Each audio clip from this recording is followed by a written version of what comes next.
It's time to hit the snowy trails. We are ready to go. Today, historic state park trails light up after dark. We ride along with Grand Rapids' most nostalgic winter trail riders and wade in cold winter water, all in honor of the art of fly rods.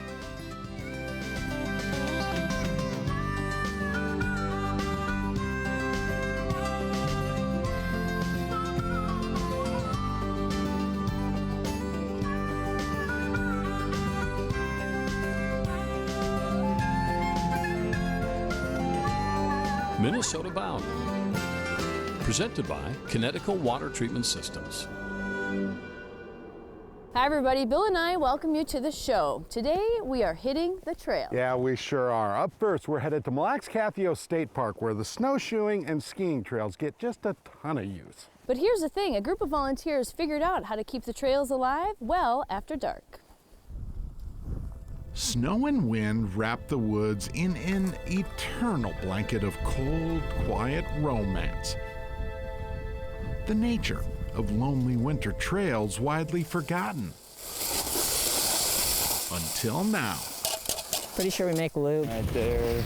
I always get excited for this. This is one of my favorite days of the year at the park. You know, this is kind of our winter party. A party put on by Devin Nelson and his college buddies. We are the Central Lakes College Natural Resources Club, and we have been the main sponsors of this event. See, every winter, students show up at Mille Lacs-Cathio State Park. A lot of fun. Just wish we had more snow. They blaze a trail in hopes that others might see the light. Oh no, a lot more than that. Okay, lights. Yeah, hundreds. Who knows? I don't want to count. I don't want to count. 2.5 miles of historic trails winding through Cathio. Trail here, this is Pawtucket Point Trail. It's like a landmark for the Metawakan and the Ojibwe and Dakota tribes. Yeah, it's kind of neat. We've all put up with winter here for a couple of months, and we're gonna put out some candles, but we're gonna have a bonfire. It's gonna be great. Oh.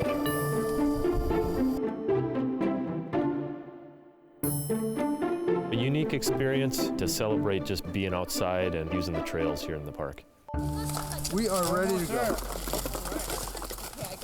I think some of it's the mystery. You don't know what's out there.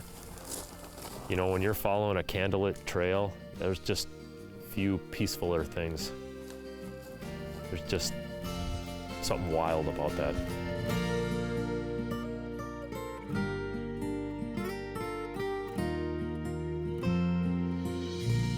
It's so peaceful and quiet, serene. Perfect. You know, candle-lit trail, you can't get any more romantic than that.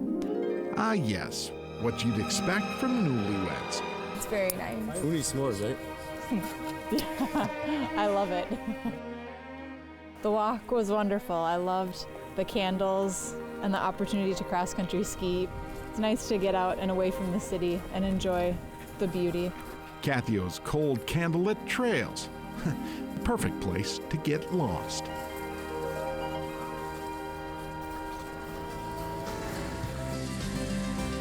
Coming up next, we hop on snowmobiles to try and keep up with Minnesota's most dedicated riders. Minnesota Bound is brought to you by Connecticut Water Treatment Systems, Rapala,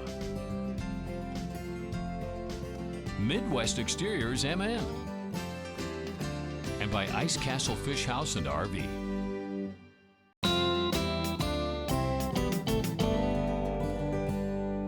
Snowmobilers cannot wait until the snow flies. They love conditions like this. So does Ron Shera, because he gets to cover stories like the one up in Grand Rapids, where the Snowmobile Club turns riding into a full-blown lifestyle.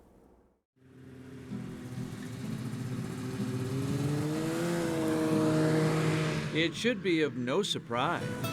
The modern snowmobile was invented more than a half century ago, right here in Minnesota land. On any given snowy day this winter, more than 250,000 registered snowmobiles will have more than 22,000 miles of groomed trails to roam. All of which means the joy of snowmobiling shows no signs of melting, especially here in Grand Rapids.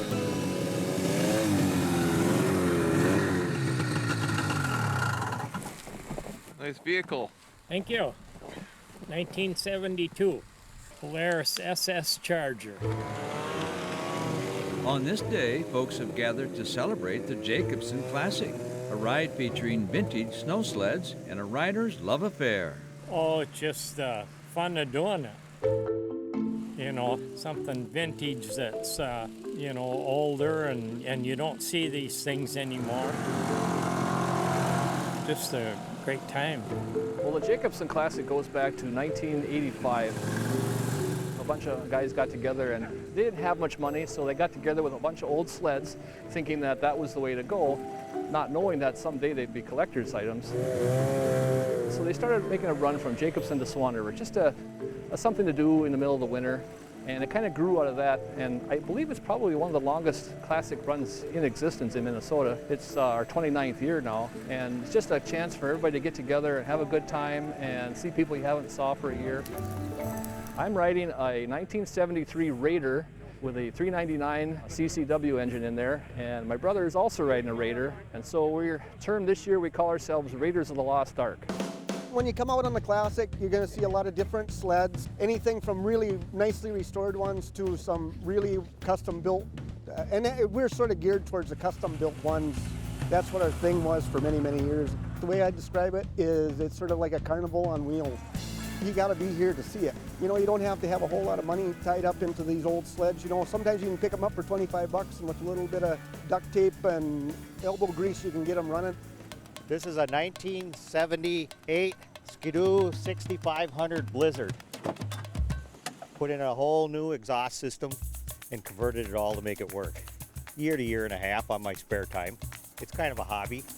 It's a 1967 Johnson ski horse, and then we've got a 68 Cutter. Cutter is just any kind of pull behind sleigh. I guess back in the day, on the brochures used to pull the kids and stuff behind, and today I'm pulling my girlfriend. I guess people used them back in the day for anything, ice fishing or to pull the kids with.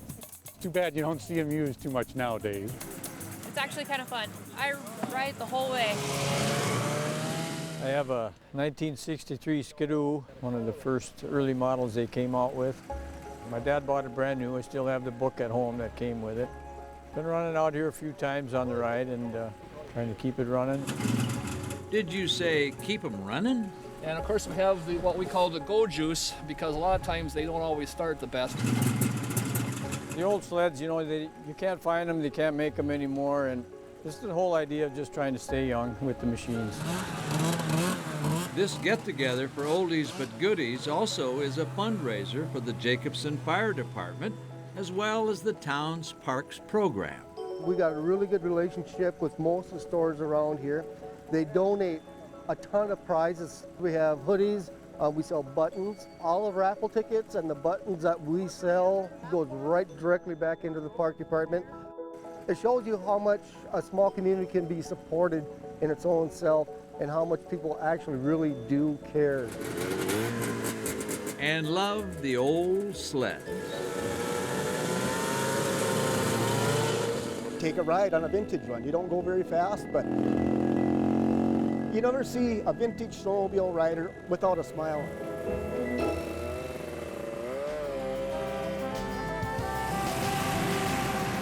Straight ahead, long hours as trail groomers shape some of Minnesota's very best snowmobile destinations.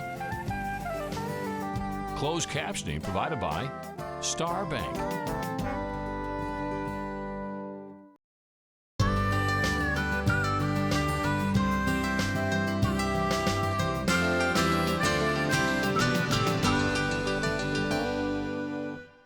Up next, Minnesota's drift skippers hit the trail to keep them in tip-top shape, even if that means working around the clock.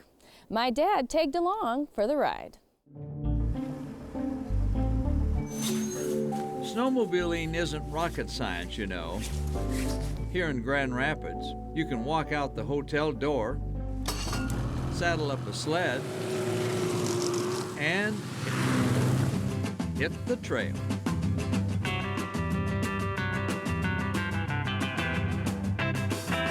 The trails right in Grand Rapids connect everywhere. You can drive from the cities and drive into Grand Rapids.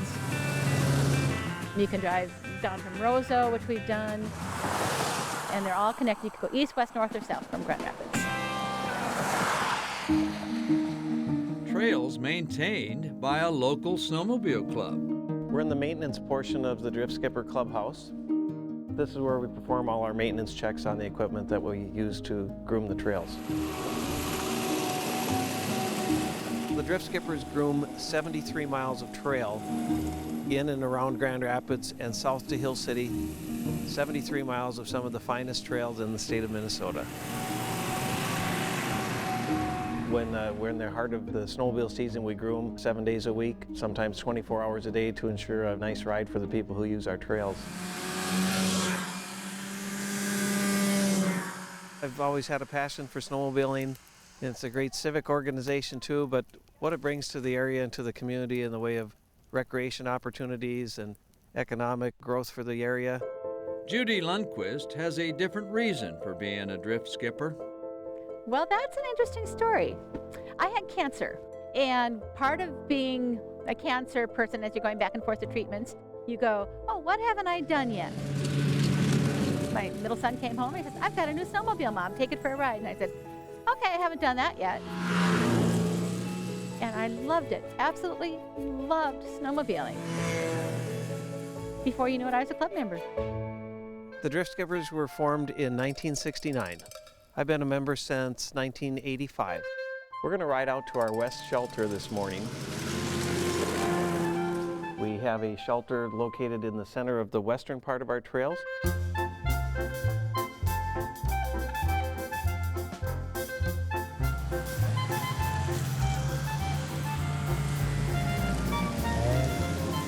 One of the traditions of our shelters is that the first person there on most weeknights or certainly on the weekends starts the fire. And it's kind of like our eternal flame, that the next person that arrives at the shelter will be there and enjoy a warm fire on their arrival. It's a great feeling to come around the corner on a cold winter night and have a three-sided shelter and a fire already lit and going. This was built in 2003 by club volunteers, and it's a great gathering place like you see behind us today. There's generally a lot of laughter around the campfire when you're out here. As we were saying, trails don't just happen by magic. Lots of work to keep a trail to make the winter magic. It is indescribable. You're relaxing and you're outside in the winter, and if you're not outside in the winter, you're in trouble. Let her go, Andy. Coming up next, a Minnesota-bound classic all about the craft of rod building.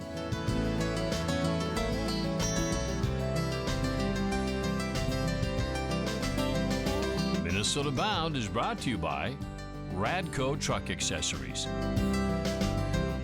White Bear Lake Superstore,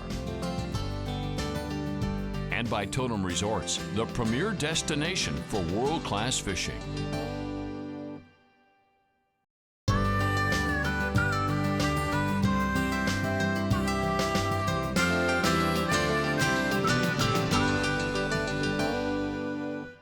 Today's Minnesota Bound Classic takes us to a winter trout stream. Yeah, where a retired deputy fire chief finds his passion come to life in the form of fly rods.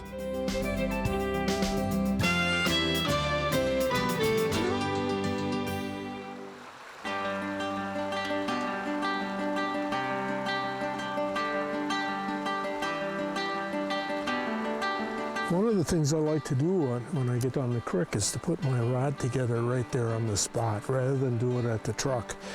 It's almost like a little ceremony for me. I like to start out slow and just see what's going on. On a crystal clear morning, Dave Norling fishes in a bit of a haze. He just can't help himself. There are nights when I can't sleep. If I'm going fishing in the morning, there's times I can't sleep. It's just one of the greatest things I do. Dave will be first to tell you he's a bit sentimental when he wades. One of my routines is I say, where would you rather be? Just take a look at this. Where would you rather be? Dave's answer? Nowhere.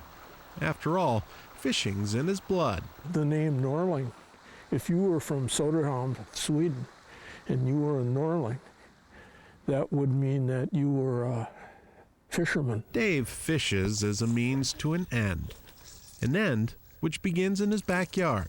Let her rip. There's no arguing about the beauty of bamboo. They make beautiful rods. Good job. Dave builds his tools of the fishing trade. It's a hobby in the purest sense. So far, so good. Let her go, Andy. I built my first rod in 1946 when I was in 10th grade in high school from a kit from Herders. It was a glass bait casting rod. And I just, I continued to do it, and I've never lost my love for it. Now retired from a life of firefighting, Dave spends his days in the shop. Grandson Andy helps him build bamboo rods. It's just really, really neat to be able to pass that on. Yeah, it's pretty fun. These rough split strips now are going to have to be planed down to 60-degree equilateral triangles. Now, Dave uses only hand tools. It's his sort of unwritten rule of rod making. I don't say it's better or don't say it's worse. I just like to work with the hand tools. 6 equal pieces of bamboo add up to one rod. We just kind of lay them all out on tape, and then they just kind of roll up and fit together. Now it'll be glued. Curious as the craft itself, some of Dave's homemade tools. This is a little Rube Goldberg oven that I use to heat and temper bamboo. It's fired by a heat gun, and I monitor it in 3 places with candy thermometers. And the fine finish on those rods? Well, he's got that worked out too. There's a tube that goes down into the floor 5 feet, and it's full of varnish. An old grandfather clock motor runs the whole gizmo. It'll withdraw that rod at about 2 inches a minute. Now, just as exacting, Dave's specs for each rod. Get this, often 40 to 45 hours into a rod, Dave will see something he just doesn't quite like. So the rod, well, it goes away. I don't know how many I've thrown away because there are rods that won't leave the shop. A real shock, considering the quality of Dave's work. This is the Dave Norling bamboo rod. Dave donates a couple rods a year to Trout Unlimited. If the looks are any indication, Dave's rods certainly steal the show. This cane rod by Dave Norling is the reason I come back to Trout Unlimited Banquet every year. It is beautiful. It's a work of art. But Dave doesn't quite see his work that way. To him, it's all just a hobby. I love my shop, I love working with the tools, and I love the rods.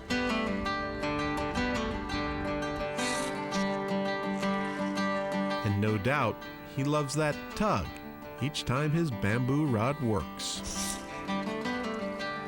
He's got a little body to him. A fishing pole, a simple means to an end. Isn't he nice? Thank you, Mr. Fish. Thank you. And for that, Dave is ever grateful. I think that the country has a soul, and that this allows me to be part of it.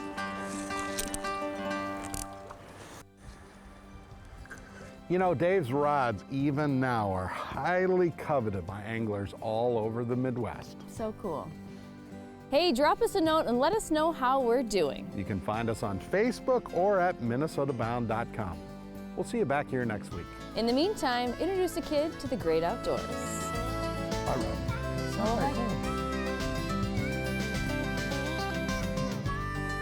Transportation provided by Premier Transportation. Call 1-800-899-7433. To get more Minnesota Bound, including full episodes, go to mnbound.com. And to follow our latest adventures, like us on Facebook.